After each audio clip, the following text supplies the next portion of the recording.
ये कहानी है एक ऐसे मॉन्क की जो कि दूर पहाड़ियों में रहता है और धर्म के रास्ते पर चलता है। पर क्या हुआ जब जिंदगी में पहली बार उसने एक जवान और खूबसूरत लड़की को देखा। तो चलिए जानते हैं आज की इस कहानी को। तो समय है वसंत ऋतु का, जहाँ झील के अंदर हम एक झोपड़ी को देखते हैं जिसके अंदर दो मॉन्क रह रहे होते हैं। एक है बूढ़ा मॉन्क तो दूसरा है जवान। इन दोनों की जिंदगी काफी सुंदर तरीके से गुजर रही होती है। पर अगली सुबह बूढ़ा मॉन्क जवान मॉन्क को जगाता है और कहता है कि आज हम जंगल में जड़ी बूटियां लेने के लिए जा रहे हैं। तो वो उसे बताता है कि जंगल कितना खतरनाक होता है, वहाँ पर फूंक फूंक कर कदम रखना, क्योंकि जगह जगह पर तुम्हें सांप और बिच्छू भी दिखाई दे सकते हैं। फिर जंगल के अंदर आने के बाद ये दोनों एक दूसरे से अलग हो जाते हैं और जड़ी बूटियां ढूंढने लगते हैं। हम जवान मॉन्क को देखते हैं। फिर जब उसके सामने एक सांप आता है तो वो उसे उठाकर अपने से दूर फेंक देता है, जिससे हम समझ जाते हैं कि वो बच्चा काफ़ी बहादुर है। जिसके बाद फिर से वो जड़ी बूटियां ढूंढने में लग जाता है और काफ़ी देर तक जंगल में घूमने के बाद वो दोनों मॉन्क अपनी झोपड़ी में आ जाते हैं। बूढ़ा मॉन्क कहता है कि तुम ये क्या उठा लाए, ये पत्तियां तो काफ़ी जहरीली है। तो जवान मॉन्क हैरान होते हुए कहता है कि ये दोनों पत्तियां तो एक ही जैसी है। जिस पर बूढ़ा मॉन्क उसे दोनों के बीच के डिफरेंस के बारे में बताता है कि एक जैसी दिखने वाली चीज़ कभी भी एक समान नहीं होती। तुम्हें आज भी बहुत कुछ सीखने की ज़रूरत है। अब समय ऐसे ही बीतते रहता है और जवान मॉन्क भी हमेशा खेलते रहता है। फिर एक दिन जब वो नदी के पास आता है तो उसे एक मजाक सूझता है। वो एक पत्थर को एक रस्सी से बांध देता है और उस रस्सी को एक मछली के साथ बांध देता है और उसे पानी के अंदर छोड़ देता है, जिसके चलते वो मछली तैर नहीं पाती। फिर वो एक मेंढक के साथ भी ऐसा ही करता है, जिसकी वजह से वो भी चल नहीं पाता। बूढ़ा मॉन्क भी वहीं पर ही था, जो कि चुपके से उसकी हरकतों को देख रहा था।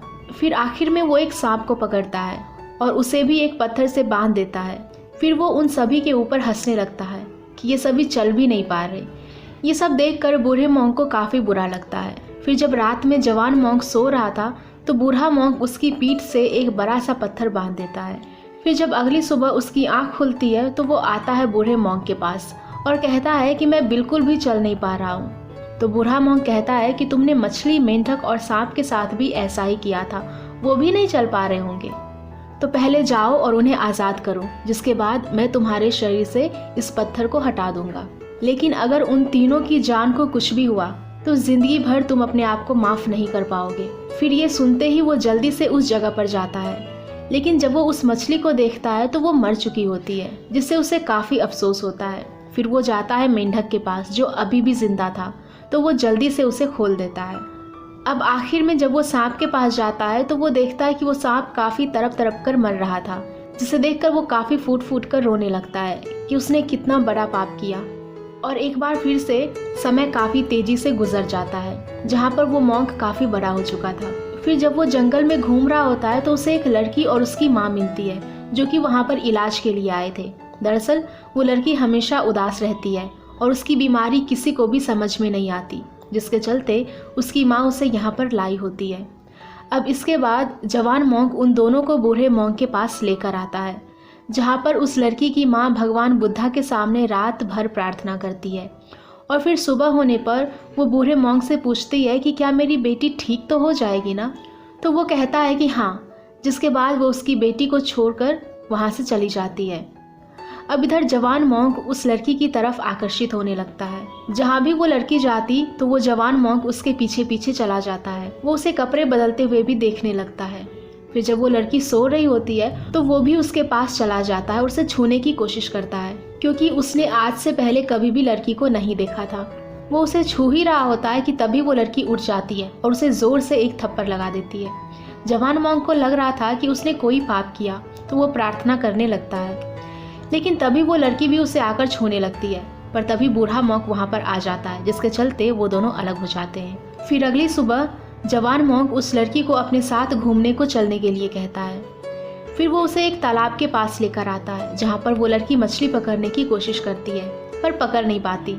तो जवान मॉन्क एक मछली को पकड़कर उसके हाथ में दे देता है और फिर तभी वो उसे छूने लगता है, लेकिन वो लड़की उसे दूर कर देती है।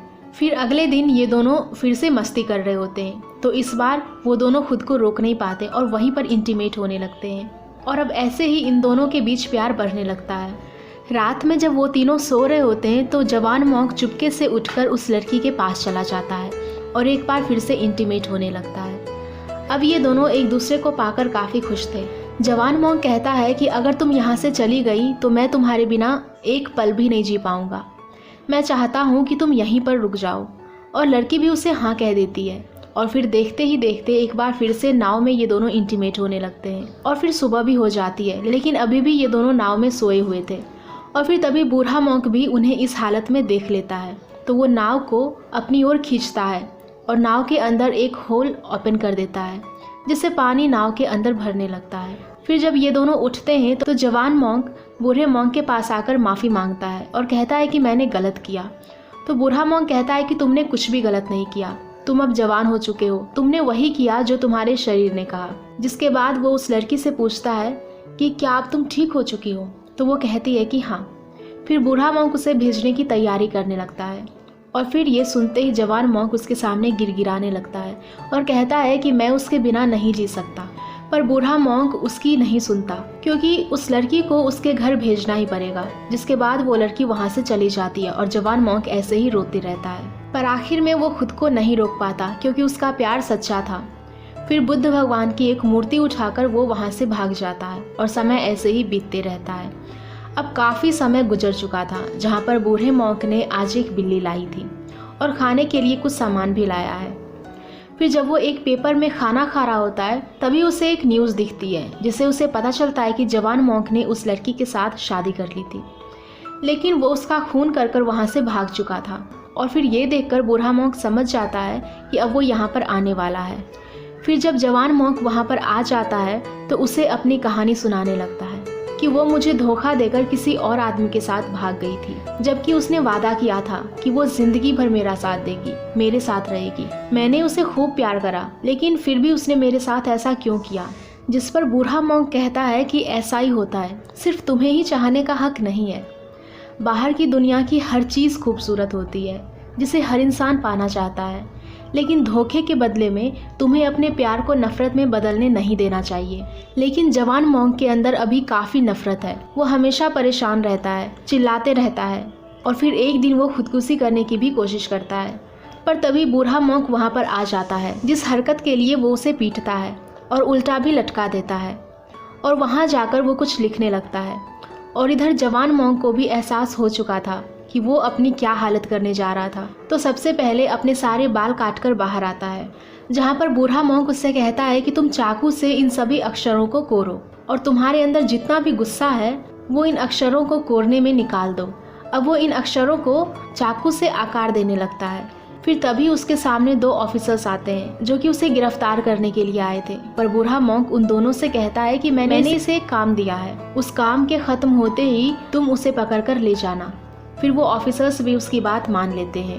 अब उन अक्षरों को आकार देते देते आधी रात हो जाती है। फिर जब सुबह में उठते हैं तो वो देखते हैं कि उसने अपने काम को कर दिया है, लेकिन जवान मॉन्क अभी भी सोया हुआ था। बूढ़ा मॉन्क उन अक्षरों को पेंट करने लगता है और फिर उन ऑफिसर्स को भी ये काम करने के लिए कहता है। और फिर देखते ही देखते वो उन सभी अक्षरों को पेंट कर देते हैं। और फिर जब जवान मॉन्क उठकर ये सब देखता है तो वो काफ़ी अच्छा फील करता है और अब वो उन ऑफिसर्स के साथ जाने के लिए तैयार है, क्योंकि उसके अंदर का सारा गुस्सा ख़त्म हो चुका है। जिसके बाद ऑफिसर्स उसे अपने साथ लेकर चले जाते हैं। अब ऐसे ही धीरे धीरे वक्त बीतने लगता है, जहाँ पर बूढ़े मॉन्क को लगता है कि अब वो ईश्वर की प्रार्थना नहीं कर पाएगा, क्योंकि अब वो काफ़ी ज़्यादा बूढ़ा हो चुका था। तो अब वो अपने जीवन को ख़त्म करने का फैसला करता है। वो अपने नाव के अंदर बैठकर खुद का दम घोटने लगता है और उस नाव में भी आग लगा लेता है, जिसके चलते बूढ़े मॉन्क का जीवन यहीं पर ख़त्म हो जाता है। अब काफ़ी सारे दिन बीत चुके थे और सर्दियों का मौसम भी आ चुका था। अब हम उस जवान मॉन्क को देखते हैं, जो कि अपनी सज़ा काटकर फिर से लौट रहा था और फिर वो पूरी तरीके से बदल चुका था। यहाँ आकर उसे समझ में आता है कि उसके मास्टर अब इस दुनिया में नहीं रहे। तो वो सबसे पहले उनकी अस्थियों को बाहर निकालता है और ईश्वर की आस्था में लग जाता है। वो उसी मूर्ति के पास जाता है जिसे पहले वो चुरा कर भागा था।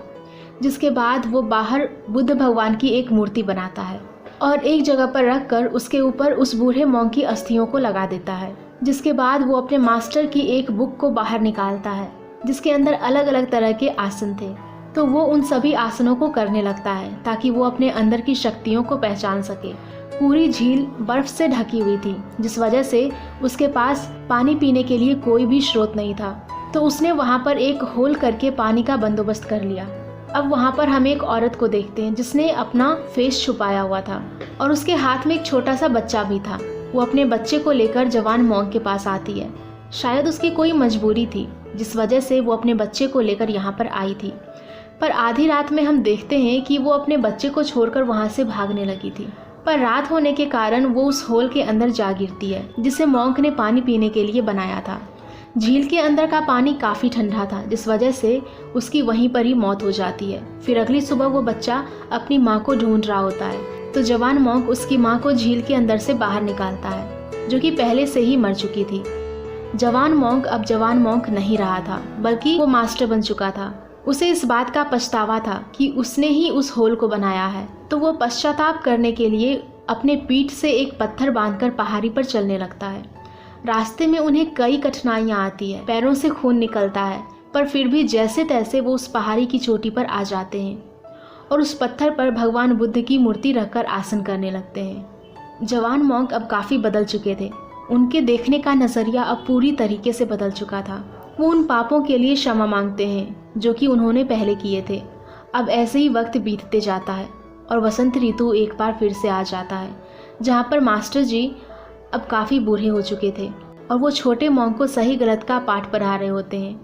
लेकिन ये बच्चा भी काफ़ी शरारती होता है, जो फिर से उन्हीं गलतियों को दोहराता है।